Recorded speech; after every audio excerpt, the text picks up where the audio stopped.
Hey everyone, Tyson the Subaru Specialist from Subaru Prince George here, and today I have the pleasure of going through the 2025 Subaru Outback Convenience in the Cosmic Blue with you. So this is the entry-level Outback, but base model doesn't mean basic. The Outback is very, very well equipped. 25 is the same as the 24 models, still that lifted wagon that we all know and love.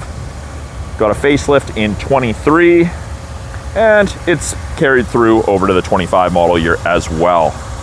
Up front, we've got that aggressive grille with the gray metallic wings off of the Subaru logo leading into the smaller, more aggressively styled headlights.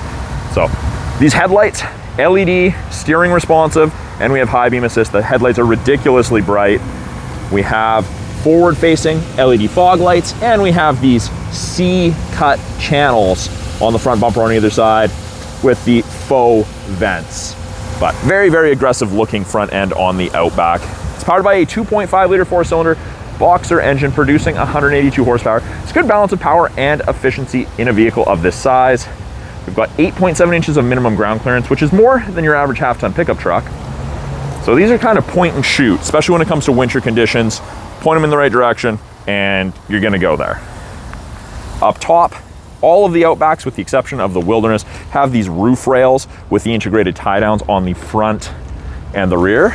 We have built-in crossbars. You just simply lift, flip across, the other side flips across and locks in the corresponding hole. So you have crossbars when you need them to carry things. You can tuck them away for aerodynamics and less chance of wind noise when you don't need them, which is very handy. We have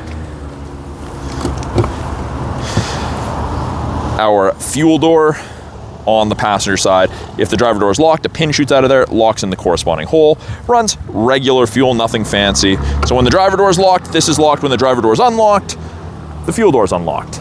Give you that rear 3/4 view.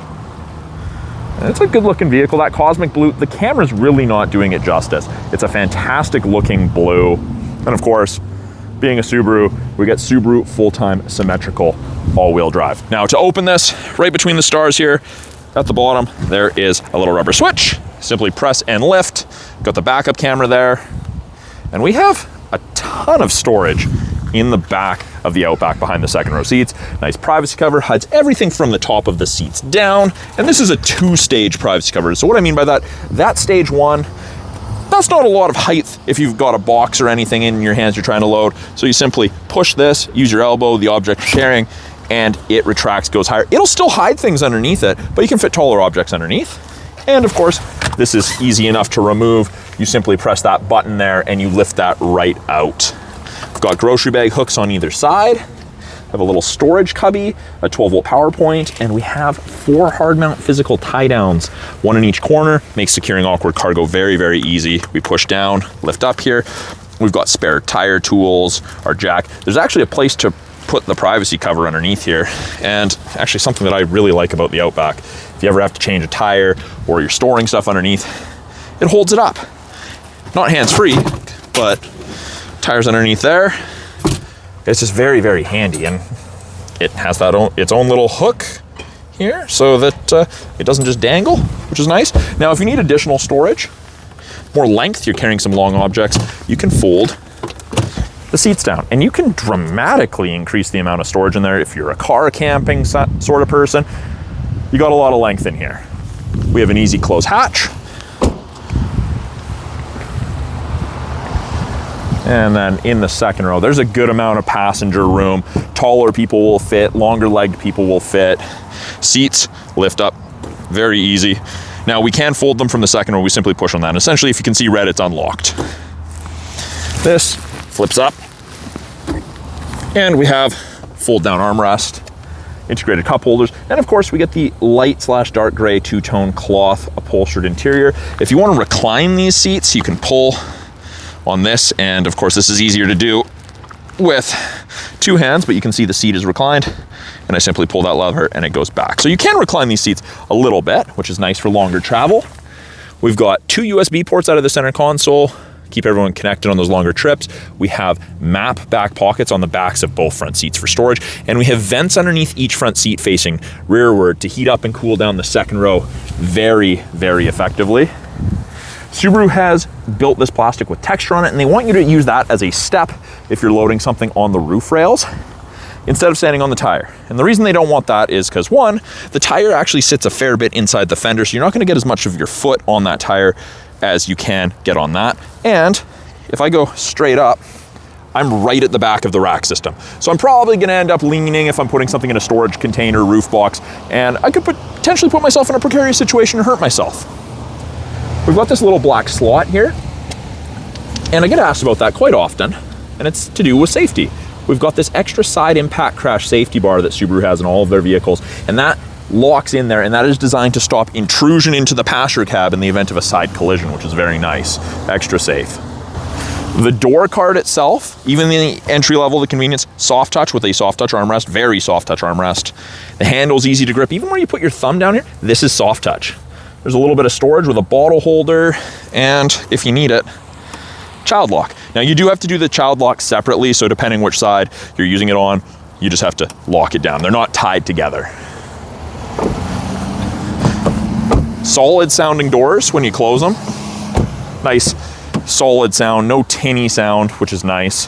Front door card looks very, very similar to that of the rear with the soft touch. The front two windows are auto power windows, so one touch. We've got regular power windows for the rear, and we have window lock if someone's playing with the windows and you don't want them to. You can lock them out. We have a little bit more storage along with the bottle holder. And of course we have that kind of faux carbon fiber. We've got textured fabric here on the dash. Even the entry-level Outback convenience gets a power driver seat with lumbar, and it's the same seating material up front as it is in the second row. The seats are obviously a little bit different, a little bit more bolstering to it, but very, very comfortable.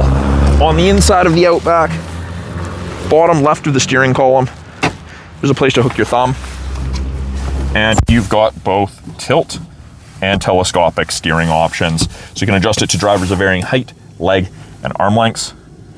On the left-hand side of the steering wheel, we have our Bluetooth and audio control, so you can make and take calls, control the volume of the calls and the music, issue voice commands, switch from AM to FM to USB to satellite, etc. Right-hand side, we have our adaptive cruise and our lane centering. Both of those use these three black boxes up top here behind the rear view, those color stereo EyeSight cameras to look for cyclists, road lines, pedestrians, and other vehicles. These are also responsible for automatic emergency braking, which saves you 10% on your basic insurance here in BC. Now, when I turn on the adaptive cruise, I get an image of the Outback there, and you'll see there's 4 bars ahead of it. That is the follow distance behind the vehicle ahead of you that you will follow at if you catch up while using cruise control. So 4 bars at 100 kilometers an hour is 150 to 180 feet. So a good safe distance. You can decrease it if you need to follow closer. And on the steering wheel, you decrease it by pressing the down arrow. Each time you press the down arrow, it reduces the follow bars to a minimum of 1. But in the north, 4 bars is generally more than enough. Lane centering. You get the little image of the steering wheel there with the hands on the top right. Off, on.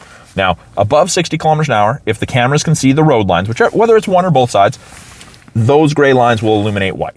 And then you will get gentle steering input to help take you through corners, keep you centered in your lane. Now, it is not hands-free driving. It actually gets mad at you if you have your hand off the wheel for X amount of time, and it will shut off that system. So don't rely on that. Even the entry-level model gets a heated steering wheel, which is the best thing ever. It is a whole heated steering wheel. The exception is it's a little dead spot down here where the heating elements come out and run throughout the steering wheel. We do have paddle shifters, downshift and upshift, so we can manually select our own gears should we wish. And we end up with 2 7-inch infotainment screens. So top portion here, we've got things like Apple CarPlay, Android Auto. Those are wired connections. We've got settings, phone, radio. Media is anything that isn't integrated into the vehicle. So Bluetooth, auxiliary, if you put a flash drive in the USB slot, that's what that's for. We still have physical volume and tuning knobs. When we put it in reverse, the backup camera pops up, shows you the top of the bumper there, so you have something to relate to. And you can clean the backup camera from inside the vehicle, which is the best thing ever if you're driving on gravel or experiencing the snowy, sloppy weather that we get here. And you clean that by twisting the end of essentially the rear wiper towards yourself and holding. It's great. It's fantastic. We have our 4-ways up here. Hopefully none of you ever need those. We've got physical buttons. Home always takes you here. And then we have some physical buttons to get wherever you want. So apps, radio, home. Bottom portion, we've got things like X mode, which is like 4-low in a pickup. So it's all-wheel drive all the time, but you can have a very aggressive all-wheel drive system under 40 kilometers an hour. So it's designed if you manage to get yourself stuck or you're going through some very precarious terrain. Vehicle control, you can change the cruise control acceleration. If you don't like steering responsive headlights, you can turn that all off. You can disable auto start stop. Got your heated mirrors and back window. You've got your temperature, and physical button is really nice for that. If we click there, it brings up where we get to direct our airflow. If we want AC on, recirc, lots of options there, and it's all easily accessible. Big fan strength button. And then we got our heated seats. 3 stages of each for driver and passenger. You get to choose the level of heat that you want, or if you don't want climate at all, simply turn it off. Below that, we have our auxiliary and USB inputs. Device storage area, it is kind of rubberized in there. I don't think the camera can really show you that.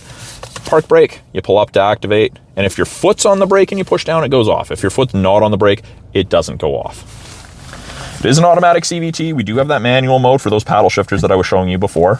Really easy to use. And even the tunnel here, the transmission tunnel, center console, this is soft touch. So if you have to end up resting your knee, it's not hard plastic. You're gonna hurt your knee less. We've got some really deep cup holders. You get 1 drink raiser with the Outback. So if you have shorter drinks, medium drinks, you're not just grabbing it by the lid and potentially dropping it, spilling it. That raises it. That is nice. You can get those as an additional accessory. Soft touch armrest.